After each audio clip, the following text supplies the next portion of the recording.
Good morning and welcome, everyone. I'm Kyunghwa Kang, President of Asia Society. I'm truly delighted to offer some brief remarks to open the public discussion on the state of U.S. China relations with Ambassador Nicholas Burns, United States Ambassador to the People's Republic of China. I thank the organizer of this event, which is the Task Force on U.S. China Policy, led by Orville Schell, Vice President, and Arthur Ross, Director of the Asia Society's Center on U.S. China Relations, and Professor Susan Serkin, Chair of the 21st Century China Center at the University of California, San Diego. Let me first express my deep appreciation to Ambassador Burns for being with us today at a time of so much tension and hard issues on the agenda between the United States and China. It is indeed a great privilege to hear directly from the top diplomat who has to work to deal with these difficult issues on the ground every day. I think we all agree that the U.S.-China ties are the most important consequential bilateral relations in the global scheme of things. So the tension and competition in that relationship is a concern and challenge for countries all around the world. So it is not an exaggeration to say that how the bilateral relations evolve will determine, to a large extent, the future of the global order. So not to put pressure on the ambassador, but as he endeavors to steer the bilateral dynamics in a positive direction, governments, businesses, the media, and civil society are all watching with great interest.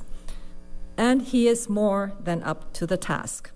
Ambassador Burns' impressive biography is summarized in the event flyer, so I will not repeat it. Just to say that even for those of us who've not had the pleasure of working directly with him, his reputation as an outstanding diplomat and scholar of international relations is unrivaled. And on top of that, he is a wonderful human being, an inspiring teacher, as some of his former students who are now here at Asia Society attest to. So without further ado, I invite Ambassador to the podium to give us his opening statement, after which he will engage in a conversation with Orville Schell. Ambassador, welcome.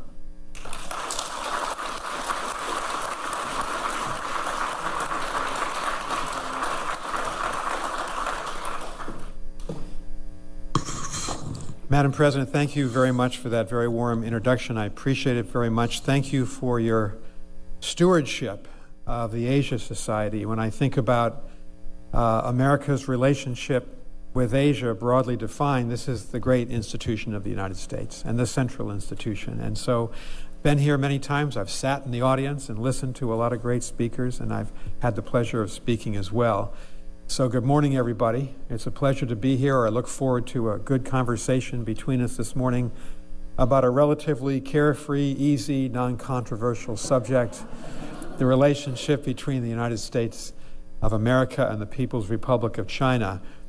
We just had a working breakfast, and it's perilous to single out people, but I'm going to do it anyway. I want to thank two great scholars of China, two national treasures, as I would call them, and that's Orville Schell and Professor Susan Shirk. I've learned a lot from both of them. All of us have learned from them, and they've been at this for decades, and they're two leaders. And Susan has spoken to our embassy community twice, once virtually and once in person, and I'm working on getting Orville to do that as well. I also want to pay tribute to one of my predecessors as ambassador in Beijing, and that's Ambassador Winston Lord, who's a very good and close friend I deeply admire. Ambassador Lord, and if you think about our modern relationship with China, which dates back to Henry Kissinger's July 1971 secret trip, and then of course President Nixon's historic trip, Winston was present at the creation and served with real distinction as our ambassador for President Reagan. And he and I are friends, and I should let you in on a little secret. Neither of us is a New York Yankees fan. And I know that I'm behind enemy lines because I'm a native-born member of Red Sox Nation, but Winston's a Mets fan. So we have found over the decades some commiseration in that fact. A couple comments from me just to start the morning, and then I think that Orville and I will have a discussion, and we look forward to your comments, your questions. But let me just make a couple of points about this very complicated relationship that we have with China. First, there is some, I would say, some relatively better news. If you track the development of this relationship over the last several years, I was sworn in 2.5 years ago as ambassador, and that is that I think right now there's greater communication between the two governments than we had previously. You all know about the trials and tribulations in this relationship from the visit of Speaker Pelosi in August 2022, and we supported that visit. And I continue in debate and discussion with Chinese officials, even today, until today, say, you know, she was a leader of a co-equal branch of the United States government, and she had the right to go, and so we supported it. But the Chinese reaction, of course, was very aggressive. The relationship was effectively shut down for a couple of months. And then after that strange balloon floated across the territory of the United States very slowly over 5 days in early February 2023, we went into another tailspin, not of our choosing, by the way, in the relationship. We believe that in this very complicated relationship involving security differences, military differences, technology differences, economic differences, and most profoundly, different conceptions of human freedom and human rights, you still have to have communication. We're the two strongest countries in the world, the two largest economies, the two strongest militaries, and so the idea that we wouldn't be talking together is destabilizing. And it's not responsible, and it's not rational. So over the past year, really dating back to the end of the first week in June of 2023, you've seen us reconnect. Secretary Tony Blinken has been there twice. Secretary Janet Yellen has been there twice. Secretary Gina Raimondo, Chuck Schumer, the majority leader of the Senate. I just saw him yesterday in Washington. He led the first congressional delegation in 4.5 years to China. And it's still the only congressional delegation we've now had in 5 years to China. And he broke that ice. And he played a major role. And of course, the major event was the summit meeting between President Biden and President Xi Jinping in Woodside, California, November 15th of last year, late 2023. And the two leaders agreed that despite our differences, we had to be talking to each other. And so we've done that since. You've seen our two military leaders come together just last weekend in Singapore at the Shangri-La Conference. Secretary Lloyd Austin met for the first time in person his Chinese counterpart. Chairman Brown, our new chairman of the Joint Chiefs of Staff, has had a similar virtual meeting with his counterpart.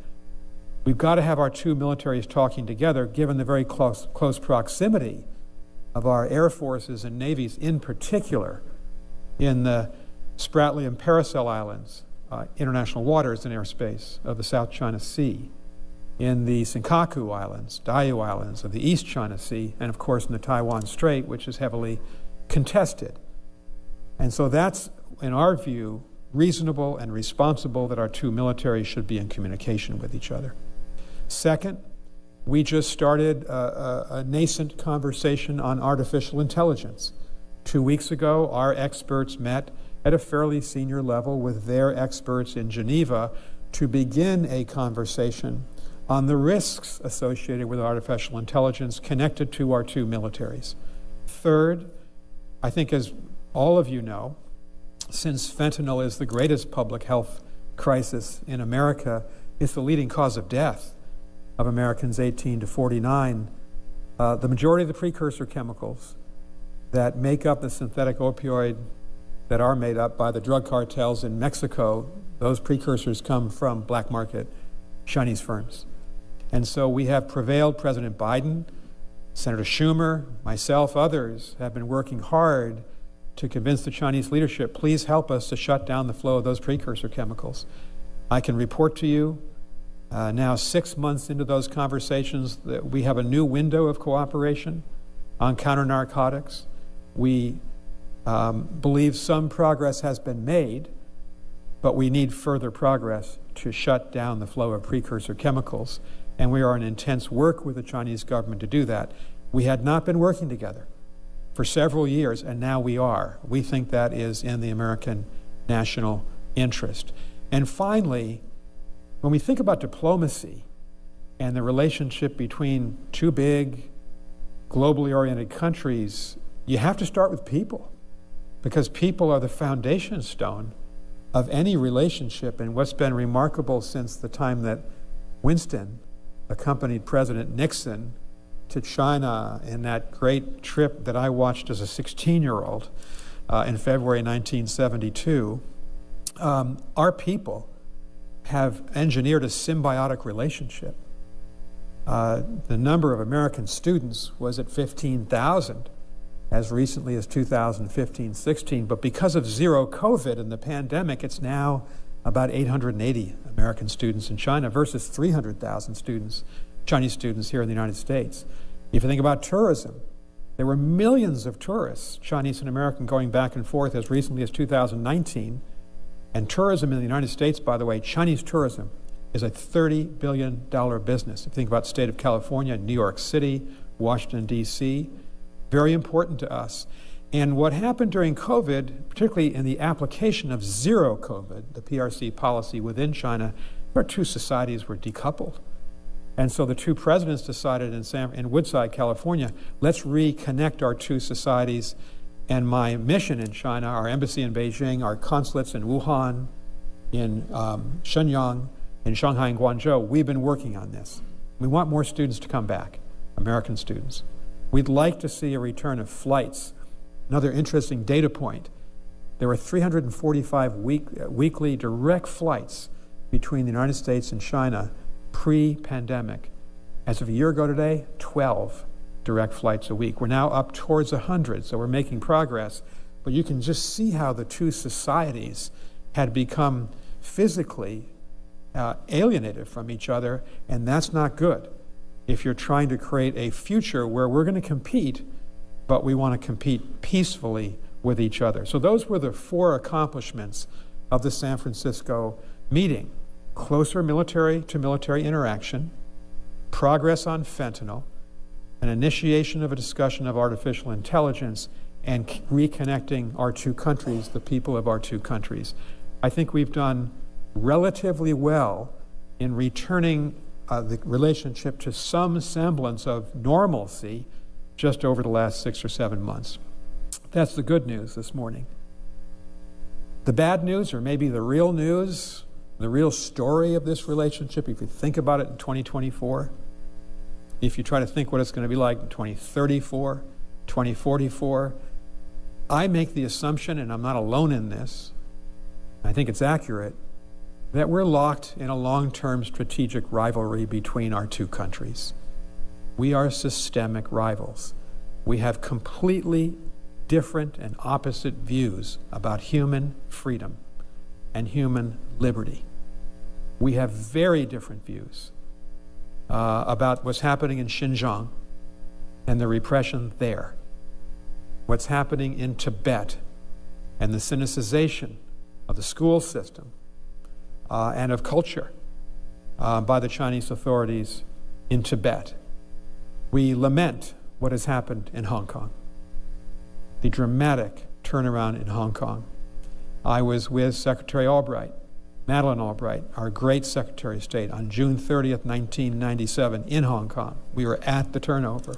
We remember the commitments that the Chinese government made to the rest of the world, but particularly to the citizens of Hong Kong. And those commitments were not met. And now Hong Kong, I was just there in March. Hong Kong is a very different place. And you see that in this, in the arrest and prosecutions of the democracy activists last week. So that's a profound competitive difference, human rights. Another is, of course, the military-to-military rivalry in the Indo-Pacific. The Chinese sometimes will say, members of the government of China, Asia for the Asians. And I point in discussions with them to the map. Look at Hawaii. Look at Alaska. Look at Guam. Look at American Samoa. Look at the state of California, Susan's home state, Orville's home state. We are a Pacific country. We're there too. We've been there. The Second World War on, and today's a day to remember the extraordinary effort made by the United States to win that war, D-Day, June 6, 1944. We commemorate the bravery of our soldiers on that day. And we also remember the effort we made in the Pacific. So that's the answer to the Chinese propagandists who say somehow that the United States is an alien force. To the contrary, historically, geographically, economically, politically, we're part and parcel of that region. And I think what President Biden has done very well in this rivalry in the Indo-Pacific, maybe extraordinarily well, I should say, the president, is to deepen our alliances with Japan, with the Republic of Korea, South Korea, with the Philippines, with Thailand, with Australia. He's created, President Biden, this very promising AUKUS initiative strategically to provide a stronger deterrent of the democratic countries, in this case Australia, the UK, and the United States, for the strategic future of our military forces. Think about the Quad. The fact that the Indian Prime Minister is at the table with the Japanese Prime Minister, the Australian Prime Minister, the American President. It's not an alliance, but it's a grouping of four significant countries that want to protect democracy and international law when it comes to the behavior of the government of China. So on the military security side, a real competition. Technology, I think, is another element or arena of competition, which in many ways is the heart of the competition. Big commercial competition now between the American and Chinese tech companies. Who's going to be first mover? Artificial intelligence, biotechnology, quantum sciences. But we have to expect that those technological areas are going to be militarized, and that we're looking at a profound change in military technology over the next decade or so, and we do not intend to be number two in that race. It is supremely important that the United States, and you look at the investments we are making in terms of the industrial policy of the United States under President Biden, we are going to not just keep pace, we want to accelerate and exceed what the Chinese are able to do. Because we believe that the United States is an agent of peace and stability in our strategic alliances in the Indo-Pacific, and we do not believe that about the role of China bullying the Vietnamese, contesting the Philippine sovereignty, as they've been doing at Second Thomas Shoal and other areas, contesting, as the Chinese have done, their border with India in that long-running dispute along the border. And of course, we support India. And so it's interesting to see how many countries in the Indo-Pacific want a strategic relationship with the United States because of the assertiveness of the government of the People's Republic of China. This is a highly competitive relationship. And we have to assume that. If you listen to the rhetoric of the government in Beijing, it's often, we want win-win. Well, it'd be nice to have a win-win relationship. But at a time when the PRC has reached out illegally and expanded its physical military presence in the Spratlys and Paracels over the last 10 years, the militarization of the islands and islets there, against the sovereignty of 5 other claimants in the Spratlys and Paracels, that's a problem. And so we are in a competitive frame of mind. We make no excuses for it. It's the right policy for the United States on human rights, on technology, on trade and investment, on security. Last point, and then I look forward to a good conversation with Orville and with all of you. If you think about what I've just said, that we have a relatively more stable relationship, and that's good. And we can communicate more effectively between us. But we're also locked into a series of long-term strategic challenges between us, and that we are competitors and rivals. It's very important for me to conclude. And you know, if we were to have a really serious discussion, we would all camp out here for several months and look into all these issues in a very deliberate way. But I think in essence, we also have to be responsible in this relationship, and we are. And so it's very important that as we look at the future, we do everything we can, both sides, to drive down the possibility or the probability of a conflict between our two countries. Because a conflict, a military conflict, would be catastrophic for China, for the United States, and for the rest of the world. That's why our militaries have to be talking together. That's why President Biden insisted on that at the Woodside Summit. That's why we call upon China to be an agent to seek a peaceful outcome of the cross-border dispute with Taiwan. That's why we call upon China not to be the aggressor it is in the Spratlys and Paracels, but we have to be custodians of peace for the future as well. So that is a summary, Orville, Susan, of the policy of this administration. I look forward to a good discussion with all of you, and thanks again, Madam President, for the invitation to be at the Asia Society.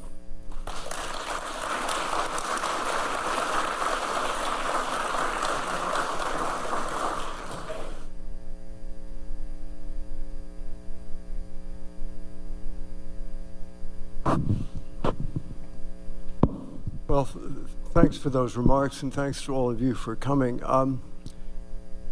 One question which really I've been pondering for some time, and I don't have an answer to, and I'm wondering what your answer is. We used to have an era where peaceful rise was one of China's mantras. There was peaceful evolution, various other versions of it.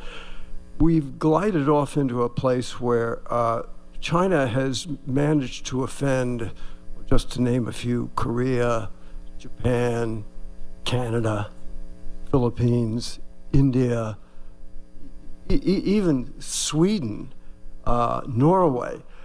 I'm wondering, in your view, we're so used to analyzing foreign policy in terms of national interest. What national interest do you think the Chinese leadership sees as being served by these policies?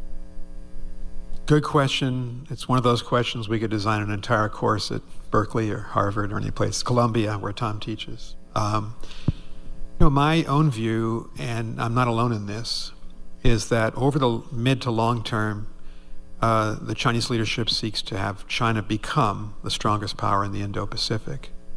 So you see, particularly over the last 10, 12 years, this very aggressive move, illegal, in the Spratlys and Paracels to militarize islands that are claimed in some respects by 5 other claimants in the region, to see the constant presence of Chinese naval and air forces in the Senkakus, and to see the pressure that the PLA has put on our ally, the Philippines. So important to note here that the United States has a mutual defense treaty with the Philippines dating back to 1951, and Article 4 of that treaty confers on both countries the responsibility to protect each other. We have said publicly, when Secretary Blinken was in China with us last month, President Biden has said that Article 4 of that treaty is in effect, i.e., don't cross that line. The United States has treaty responsibilities. President Obama, President Biden, I believe President Trump too, also articulated that in the Senkakus, the United States has a treaty obligation to Japan. And so there have to be boundaries to Chinese behavior, but it's been very aggressive, Orville. Those are just 2 examples. I give you a third, which doesn't involve a treaty commitment per se, but it is the pernicious activities of Chinese companies that have exported to the Russian defense industrial base components, technology components, critical materials, in a major way that has strengthened the ability of President Putin to prosecute this terrible war in Ukraine. We have just sanctioned 21 Chinese companies because they've transgressed American law that prohibits that. But we believe, as Secretary Blinken said when he came to China, and he said this publicly, that the activities of the Chinese government allowing this to happen have strengthened the Russian industrial base significantly over the last 2 years, and we've called on the government of China to stop Chinese firms from providing this material. They have not done so. That is a real problem in our relationship, and it kind of completes my answer to your question. The answer from the European countries, our allies in NATO, to the Chinese has been remarkable to see. You and I have both observed Europe's strategic view of China over, say, 3 or 4 decades. Both NATO and the EU have now branded China a strategic rival because China is supporting Russia on an issue that is it's existential for Europe. It's this brutal division by Putin of the continent of Europe and this attack on a member state of the United Nations, Ukraine. So the Chinese don't appear to really understand. I don't think they really grasped what they were doing in aiding Russia, that it would have this very profoundly negative impact on their relationship with Europe and with us. Because we have told the Chinese the future of Europe is a core interest of the United States. You know, the Chinese are fond of telling us Taiwan's a core interest, the South China Sea is. We have said... I think you ought to let the ambassador continue to speak.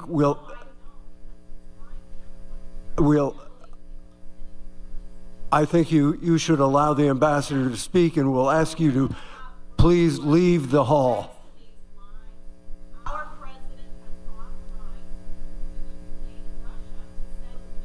I think we'd ask you to please be quiet and leave the hall. Yeah. Nick, let me just pick up the conversation before the intrusion here. I think the thing that still mystifies me was that China had actually a very good thing going with the global world, the marketplace. It was actually, people were quite comfortable and friendly towards China, willing to trade. What do you think it was that turned the worm to make them sort of activate in a very negative way these relationships with a lot of neighbors, but people elsewhere in the world as well? Yeah. Why did this happen? And what do you think went through their sort of minds to say, this is the right course for China to take? Well, Orville, first of all, maybe I should just say, and it's the fair thing to do, that obviously everybody has a right to their own views, and the great thing that we love about our country is people get to stand up in a meeting like this and disagree, so I don't take that negatively at all. And that's important to say on June 6th, as we reflect on what that really means. You know, the bravery and the sacrifices that our parents' generation made, both of ours, a lot of ours.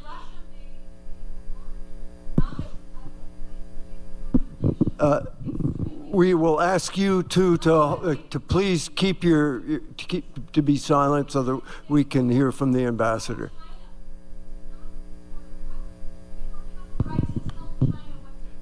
If you have a question, could you reserve it for the question period? We'd be happy to entertain it.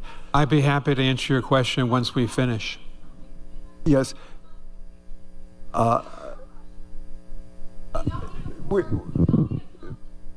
Would you please not disrupt the meeting and ask the question in the question and answer period?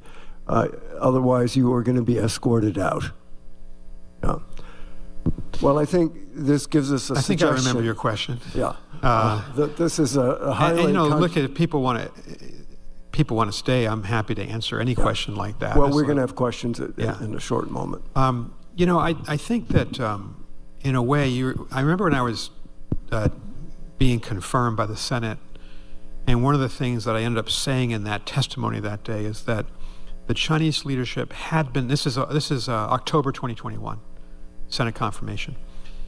The Chinese leadership had been saying quite consistently, the East is rising and the West is declining. They had literally been saying that in speech after speech. I think of Chairman Mao. Yes, but this was in 2019, 2021. They were repeating this prediction, and I think that's what they got wrong about Japan, about Germany, about the EU, about NATO, about the United States. If you think about the revitalization of our domestic economy and our industrial base, the infrastructure bill, the CHIPS and Science Act, the $369 billion in the Inflation Reduction Act for renewable energy, We've seen a revitalization of our economy, which is important in the contest for power with China. They got Europe wrong. For some reason, the Chinese leadership did not anticipate this furious pushback from Europe about China's support for Russia in this brutal war in Ukraine. They got us wrong. I've been observing and involved in the U.S.-Japan relationship since the 1980s. It's the strongest alliance we've ever had with Japan. To see the increase in defense spending, to see the seriousness of the Japanese on Taiwan, for instance, the revitalization of our alliance with the Philippines, and on. We've talked about it. I think the Chinese didn't see this coming. They've been surprised by it. They're going to have to deal with it. These are democratic countries standing up saying, we do want to live in peace. Just to answer what I heard there from those two people, we want to live in peace. But I think we've learned the lesson from the 1930s and 40s that you have to be strong and have a strong deterrence to keep the peace. And so that's a lesson we might reflect on from D-Day, June 6, 1944.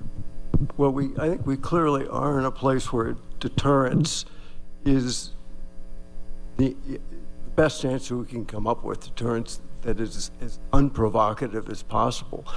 But still, the question I don't have an answer for is, how did we get here? Get here, where we're talking about deterrence.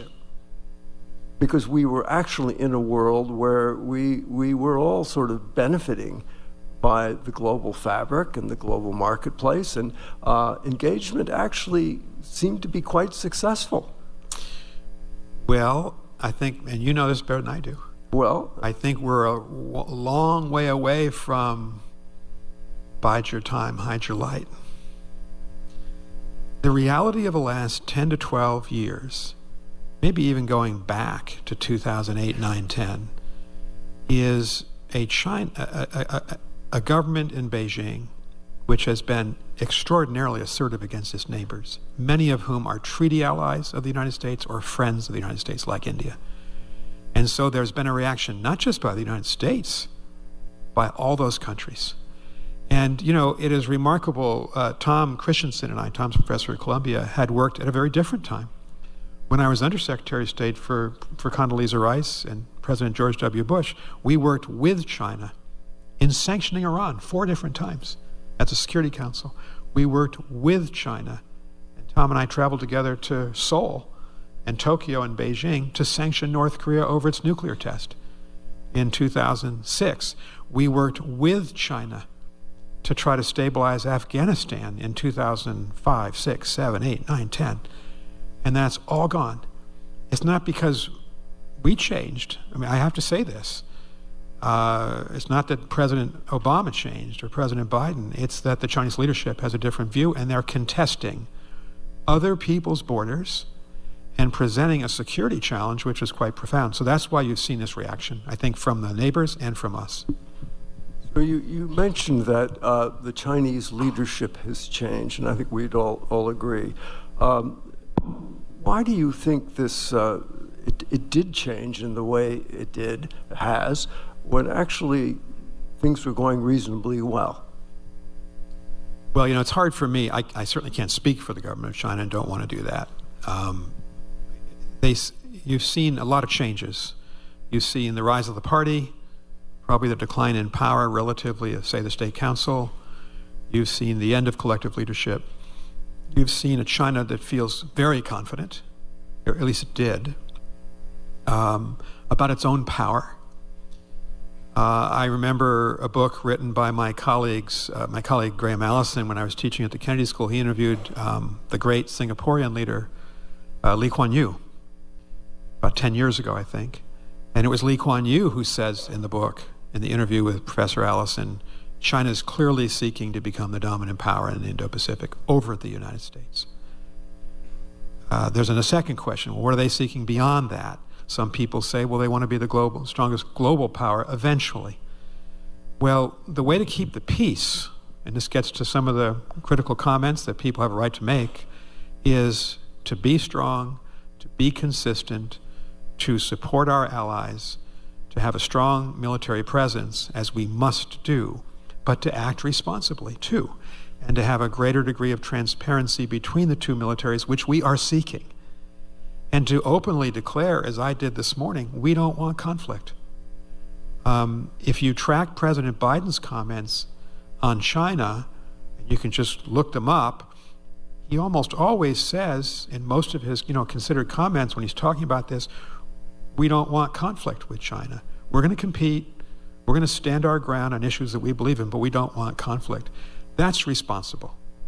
And we're just looking for the type of relationship where we can lower the probability of a conflict and yet compete, because we have to defend American national interests. And on the human rights side, technology, trade and investment, and certainly security.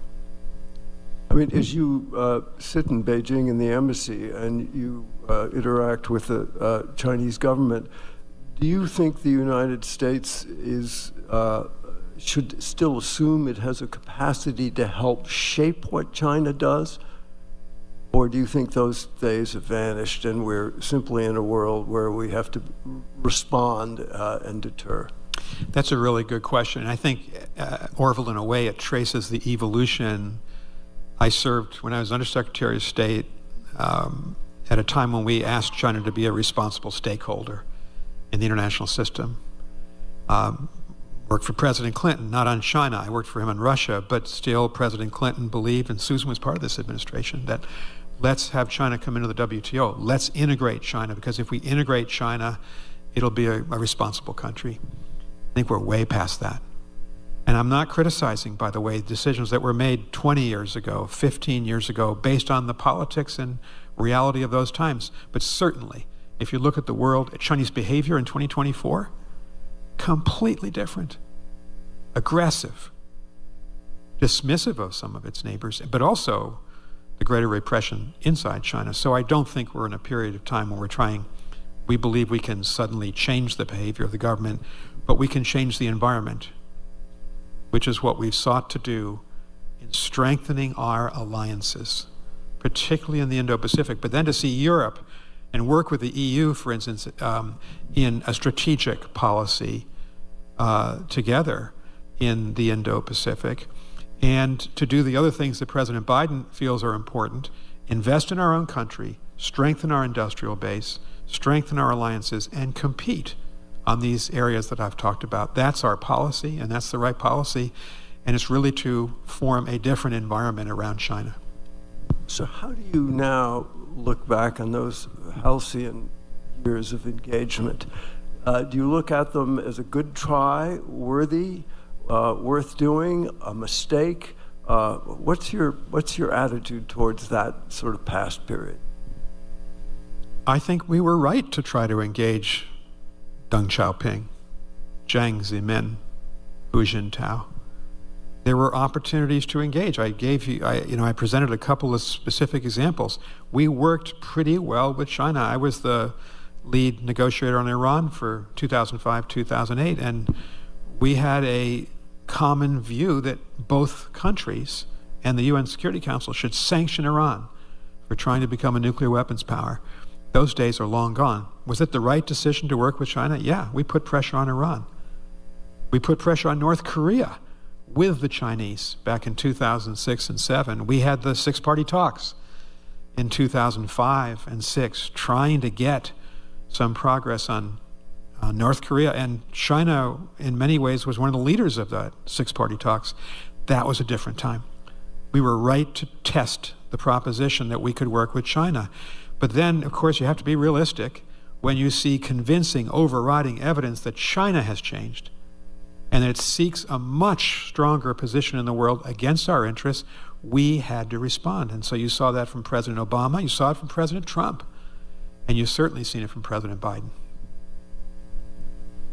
And of course, as you alluded a moment ago, the whole Russian invasion of the Ukraine and China's relationship to Russia throws another spanner in the works here. How do you analyze that, and what should be done about it? I'm smiling as you ask that question because I want to tell you an anecdote about Russia, China, and NATO. So I'm a former U.S. ambassador to NATO. I was there on 9/11, When the Allies came to our defense, that was an incredible moment. When we invoked Article 5 and we felt the power of NATO. I was also there in 2003 when we created a NATO-Russia Council. Russia had decided it didn't want to become a member of NATO. Putin had mused about that in 2000 and 2001. So we created a partnership with Russia. They had a compound inside NATO headquarters. I met with Sergei Kislyak, the Russian ambassador, weekly. All of us did. We gave Russia a chance to be peaceful in Europe. We also had a partnership with Ukraine in those years. So we didn't change. Putin changed. And here comes the anecdote. When you arrive in a country, well, let's say China, before you meet President Xi Jinping to present your letters of credentials from President Biden saying, here's our new American ambassador, you go over to the foreign ministry, and I had a 3-week quarantine back in the days of zero COVID. Came out of quarantine. My first act was to drive over with some of my team to the foreign ministry to meet the chief protocol. Now, normally the chief protocol is has a ceremonial job, and my job was to give him a copy of the credentials, have a cup of tea, have a nice conversation, and then leave. So we had the cup of tea.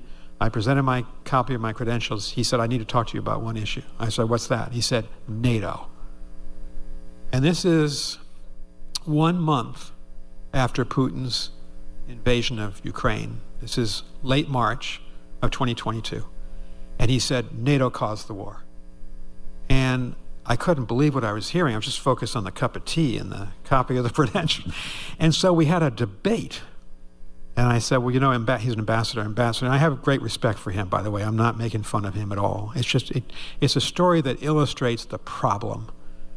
He tried to make the case that NATO aggression, as he called it, had led poor President Putin to invade Ukraine.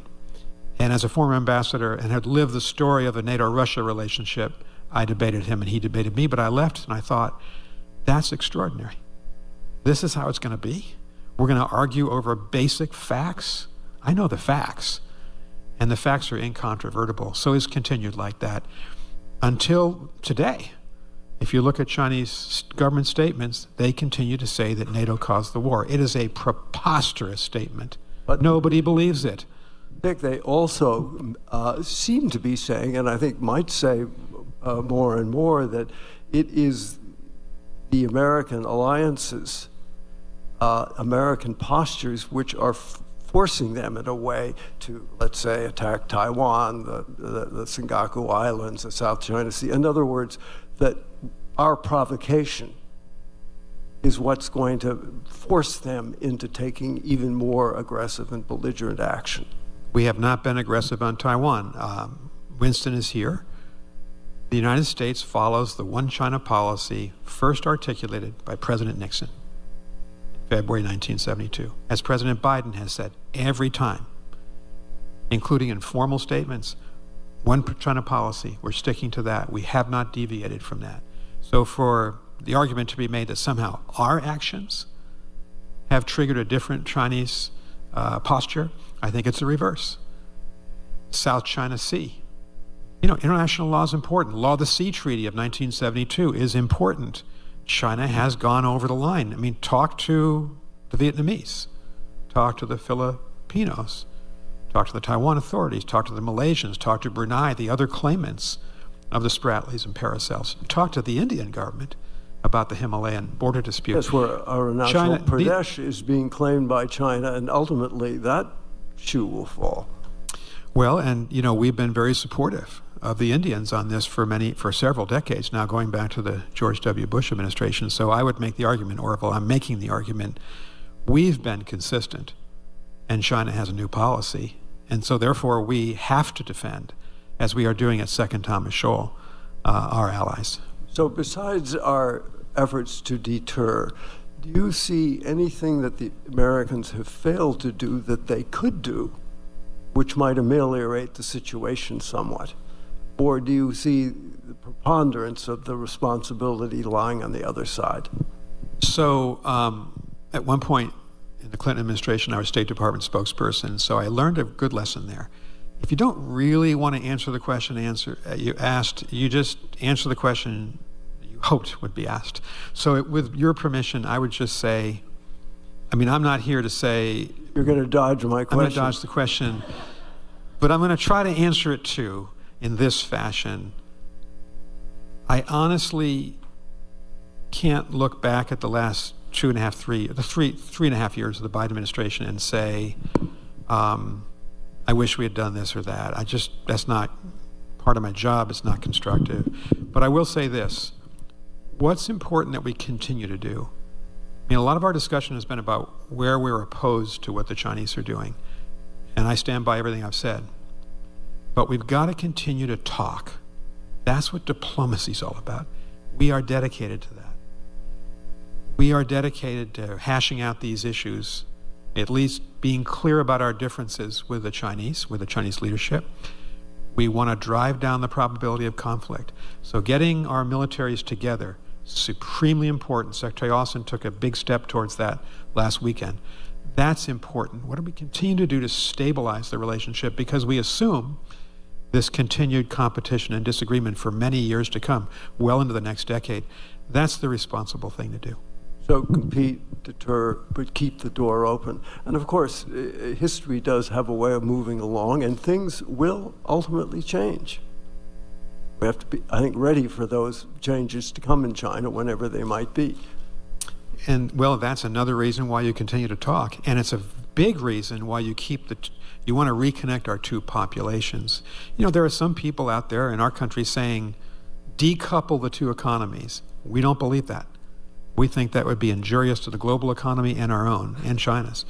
We are de-risking, we're shutting down national security trade, but I meet with American businesses all the time to help them to trade with China on a fair basis, and we certainly should not shut down conversations that are aimed at stabilizing a very difficult relationship. That we're diplomats, and diplomacy is a good thing in a difficult world like this. Okay, we have some questions from the audience, and this is just apropos of what you've just said. How do we encourage and continue U.S. China educational research programs in the U.S. and Chinese universities? How can we obtain more cheap solar panels? Well, that's a separate question. That's a separate question. That's a more difficult question. Let's get back to that, because that... All right. I'll answer both briefly. Yes. Okay, so we've gone from 15,000 American students to 880. That's not in our interest. I worry about the 2030s and 40s. I won't be in the government. But we need to have lots of young American women and men who speak Mandarin, who've had an experience in China, working in our government, leading our corporations. So we need to get the American numbers up. I'm working on a retail basis, university president by university president. Please come back to China. There are just under 300 Chinese students in the United States. I was at the Harvard Kennedy School commencement, spoke there. 300,000. Did I say 300? Yeah. There are just under 300,000, thank you, Orville, Chinese students in the United States. I said at Harvard Kennedy School when I gave this graduation speech 2 weeks ago, they're welcome in our country. Our door is open. We issued 105,000 new student visas to Chinese students last year. We're well ahead of that pace for the first 5 months of 2024. It is a good thing to have young people studying with each other and speaking each other's language, so let's agree on that. On the second question, which was the harder question. Well, the solar panels. Let me frame it a bit, Nick, here. I mean, China controls something like, what, 90+% of all polysilicon solar panels, and we need them if we're going to get green. On the other hand, we are in a very vulnerable position if we don't have any capacity to produce ourselves. So what's your take on that? What should we do? Take them or not? So our position is twofold. One, we object to the current strategy of the government in Beijing, which is to mobilize what they call the new productive forces. And that is to overproduce, sometimes by 2 to 3 times domestic demand in China, lithium batteries, EVs, solar panels, to give you 3 examples, to then take the excess production and dump it, i.e. sell it below the cost of production in Canada, Brazil, Mexico, Europe, the United States. Kill the productive capacities there.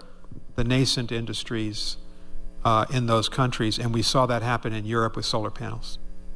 So President Biden has just announced a couple of weeks ago a significant increase in U.S. tariffs, 100% on EVs, for instance, to make sure that we can develop in our own country a renewable industry that can help us to become more green and more environmentally friendly and produce new jobs without that unfair competition from the Chinese. You've seen the same reaction from the European Union, Brazil, Mexico, other countries. The Chinese are not going to succeed, and we call this overcapacity. That's what it's known as. But we have a right to protect our markets against this unfair trade, and it's dumping on our market. All right, now we move to a somewhat more delicate question. If you were Xi Jinping, what would you do in order to improve your people's life and improve China's position in the world? So, thank you for that softball, whoever asked It's not actually a softball question. It's like a sinker. The other big lesson I learned when I was State Department spokesperson is never answer a hypothetical question. So, and I'm also a diplomat, and I've also got to survive in Beijing. And you know, but seriously, you know, as a diplomat, you explain and defend your own country's policy. You don't seek to get into the mindset of another country's leader and assume that you know everything they're thinking and nothing good can come of that. So I'm going to dodge that completely. I understand. I think you're a good diplomat, Nick, and you're excused. Based on your presumably inside information, do you anticipate a major move, political, economic, or military, from China in the next 1 to 2 years? If so, what? Major military move? Well, you know, all we can do is look at Chinese actions and then trace them over time and then try to analyze intent. So what you've seen from our administration, from the United States government, is we're concerned about the bullying of neighbors, China's neighbors in the South and East China Seas. We're concerned about the truculence of many of the statements about Taiwan, particularly since the election of William Lai and then the inauguration of William Lai.